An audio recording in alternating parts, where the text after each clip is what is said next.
De alimentos. Tudo bem, Jaine? Como vai? Bom dia. Tudo bem? Estamos bem, obrigada. Bom dia. Olha só, eles. Tu compra carne? Compro. Tu vai ao mercado para comprar carne? Sim, e me assusto com os valores, né? E tu compra carne de porco, carne de frango, carne de res? É variado ou tu tem uma preferência? Variado. É.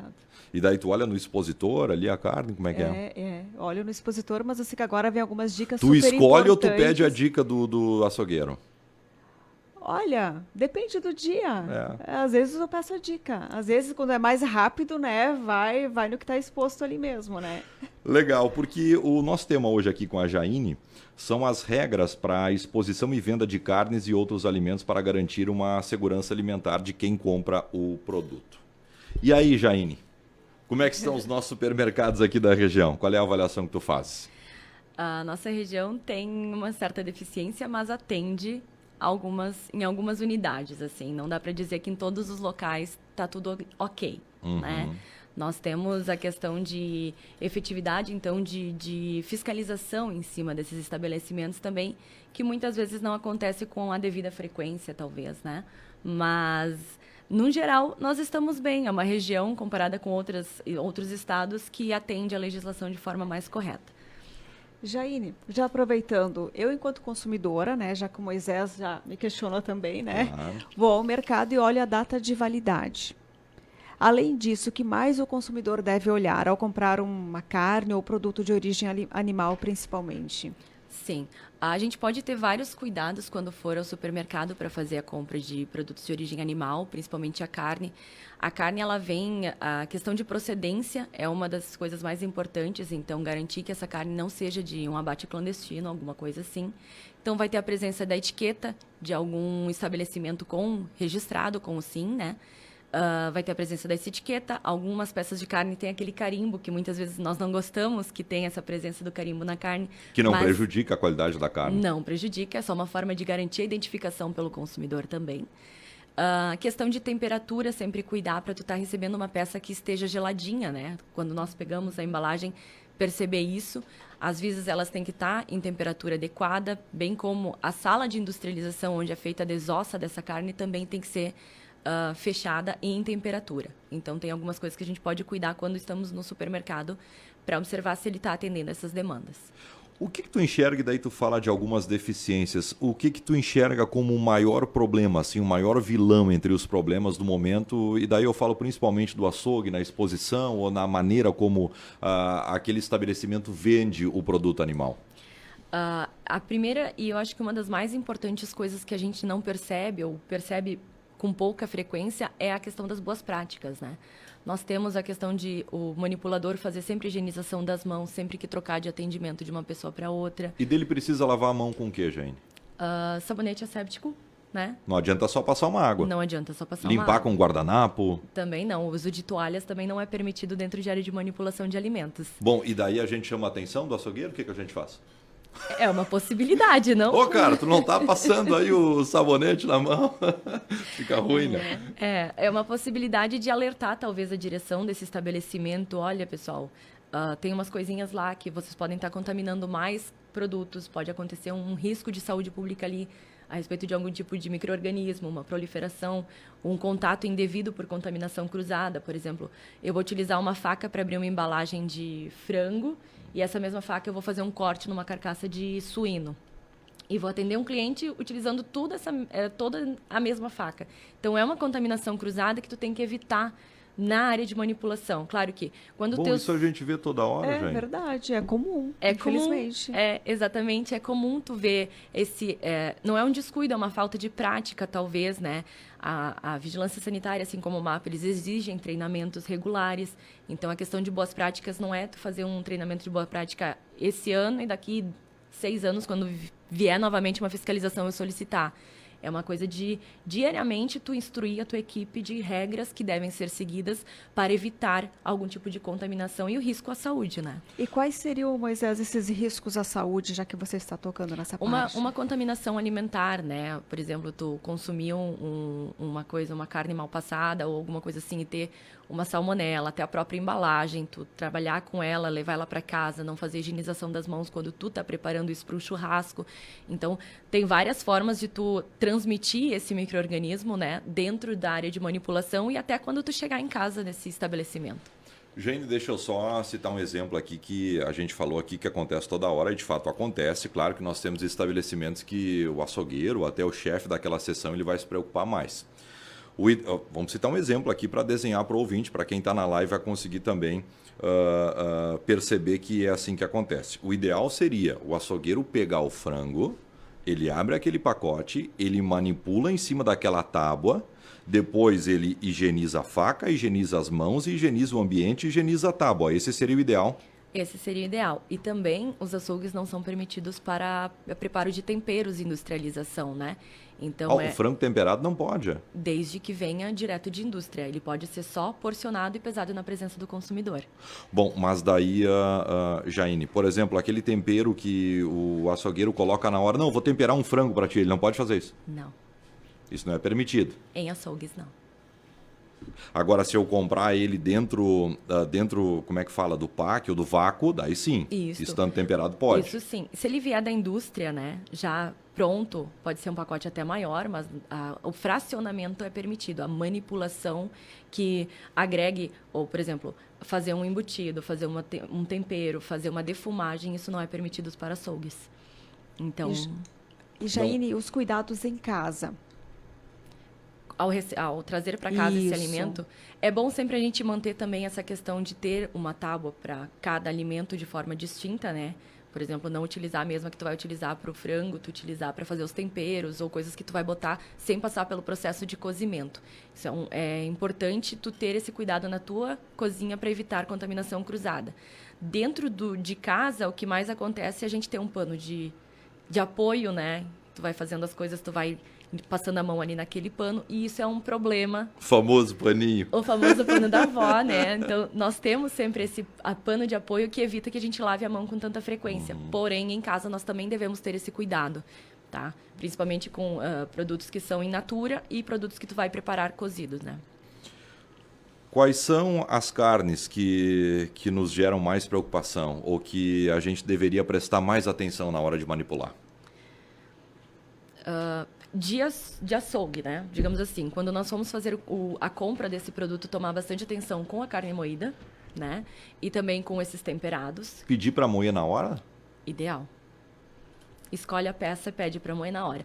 A questão da carne moída, ela tem temperatura mínima, temperatura máxima de exposição, temperatura máxima que ela pode sair do processo de moagem, né? Então, tem vários cuidados que nós temos que ter dentro da área de manipulação para poder fazer uma carne moída. Então, o ideal seria o consumidor escolhe a peça e pede para moer na hora, que tu garante o teu risco menor do que tu pegar uma que já está exposta. Tu tem, Elisa, tábua de madeira ou tu tem aquela tábua de vidro? De vidro. Tu tem a de vidro? De vidro. O que é o ideal, Jane? Em casa, por exemplo, eu vou manipular uma carne de frango. Eu tenho um pouco de toque, um pouco bastante. Então, quando eu faço o corte ali, eu tiro a pele da carne de frango, eu fico lavando aquela tábua. Não sei se isso adianta muito. Madeira não é permitido dentro da indústria de alimentos devido à porosidade. Então, em casa também, tu nunca vai ter certeza que ela vai estar 100% limpa, porque ela continua absorvendo o ambiente, né? Até a própria umidade de onde ela é guardada, a proliferação, questão de temperatura. Então, tábua de madeira, nem em casa. O indicado tu não indicaria? Não, vidro ou então polietileno. Perfeito. E a gente está se aproximando da Semana Santa, aumenta o consumo de peixes. Então, quais são os critérios assim para observar na hora de comprar e também em casa? Bom, esse assunto é bem complicado.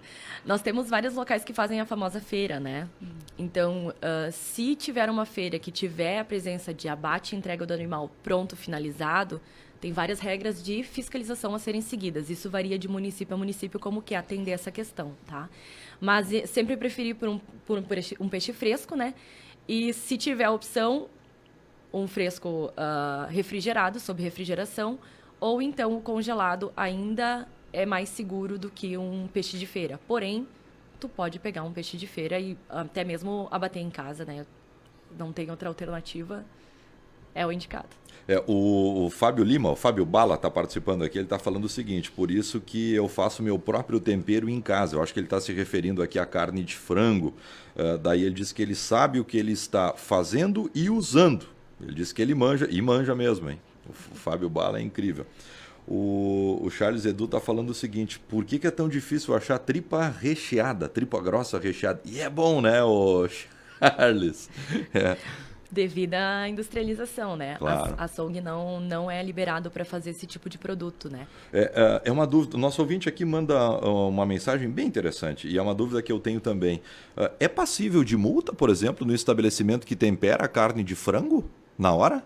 Ele pode ser multado? Pode. O estabelecimento que tem liberação para desossa e manipulação de carnes é uma questão. Agora, a carne de frango é um pouco mais complicada e ela é muito mais industrializada. Então, nós temos acesso ao frango resfriado, ao frango temperado pronto, né?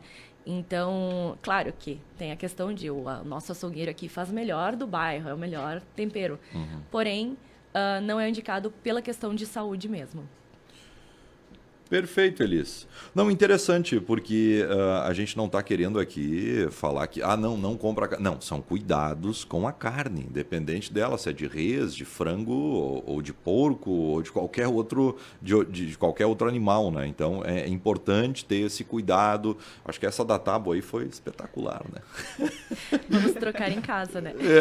Não adianta ficar esfregando a tábua ali, pensando que eu entro numa paranoia, às vezes passar água quente, dou uma esfregada nela, vamos tentar. E o paninho também, né? Essa do paninho acho que foi uma ótima dica. Lave as mãos. Com toda certeza. Lave as mãos. Com frequência. O detergente de louça é suficiente? O detergente neutro ele é utilizável, mas não é suficiente. Uhum. Né? Como tu está manipulando alimentos, tem que ser um detergente asséptico. Né? Claro. Claro que existem barreiras sanitárias que tu vai ter só a questão do detergente convencional, mas na indústria é indicado o asséptico. E eu acho que todo mundo já passou por isso, né, Elis? Uma intoxicação alimentar gera um problema na gente, é complicadíssimo. Jane, eu tenho ainda muitas e muitas dúvidas em relação a como manipular, o que fazer, e eu penso que a audiência também, mas o nosso tempo aqui é um pouco curto. Como é que faz? Como é que te procura na rede social? Como é que faz para quem está na audiência, se tiver mais alguma dúvida ainda? Dá para procurar nas redes sociais por Solutes Consultoria, tá? Tem no Face, no Instagram, temos site também. Lá tem todas as opções de soluções que nós trazemos, né? O intuito da Solutes é desenvolver alimentos de qualidade. Então, essa fala aqui foi muito bem-vinda. Eu acho que a gente consegue trazer para o público bastante informação. Procura a Solutes, e para você que tem um estabelecimento comercial com açougue ou com alimentos de origem animal, importante, daqui a pouco até uma visita técnica, né? Isso. E acho que a Jaine pode dar um treinamento bem legal também para a sua equipe para tentar receber e atender melhor o consumidor. Tem mais ouvinte participando aqui. E lavar a carne com água morna ou quente? Não lava a carne. Não lava? Não. Nem com água fria? Não. É mais válido tu botar ela ferver ou cozinhar do que tu botar na água sem saber se tu tem algum tipo de contaminação na tua água. Tem mais um ouvinte aqui falando o seguinte: dá para sentir pelo cheiro que aquele produto está estragado? Dá. Claro que tem que ter um olfato um pouco apurado, mas a gente consegue, quem trabalha na indústria há mais tempo e quem transita muito nessa área, consegue perceber pelo cheiro, coloração, começa a ter algum tipo de alterações. Qual é a coloração que a carne não pode ter? Vamos citar uma de res, por exemplo. Esverdeada, né? Aquele tom de coloração vermelho esverdeado, assim, uma cor mais terrosa. Não é o indicado que ela tenha, isso pode informar uma contaminação, pode informar uma má acondicionamento dela, ou pode não ter pego frio suficiente, ou pode ter refrigerado em tempo insuficiente também. Então, isso é um cuidado que a gente sempre tem que ter. Uma última aqui para a gente fechar. Carne de res esbranquiçada, com a cor mais clara, a carne está estragada?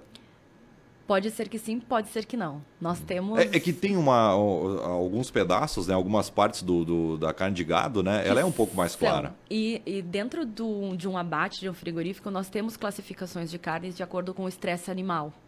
Então, se o animal foi abatido com muito estresse, ele vai ter uma rigidez na carne e uma coloração diferente. Então, isso pode dar tanto no suíno, que é mais fácil de visualizar, quanto no bovinos. Então, pode ser que não tenha sido uma contaminação ou algum risco, mas pode ter sido o próprio estresse do animal ante-mortem, né? Que a gente fala. Muito bem, muito obrigado. Jaine Simonetti, cientista e técnica de alimentos, conversando com a gente. Procura Solutis nas redes sociais que ela vai tirar todas as tuas dúvidas. Muito obrigado pela tua presença aqui na rádio. Obrigada. Valeu. Vamos lá, Elis, para o café? Isso. Para água. Agora, né? Pontualmente 9 horas. E a gente volta já.